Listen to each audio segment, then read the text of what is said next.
Hi guys, good morning. I'm cooking noodles for my lunch. So ayan, kumukulo na ang aking noodles. So, nabidyuhan ko ng closer.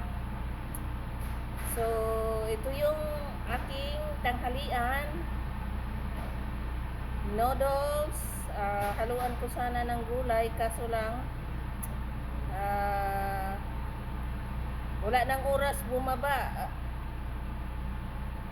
Nagpunta sana ako ng Walmart. So, yun lang. Lunch ko to. So, masarap dahil mainit na mainit ang aking lunch na noodle at saka tinapay mamaya. So, ayan. Takpan ko muna.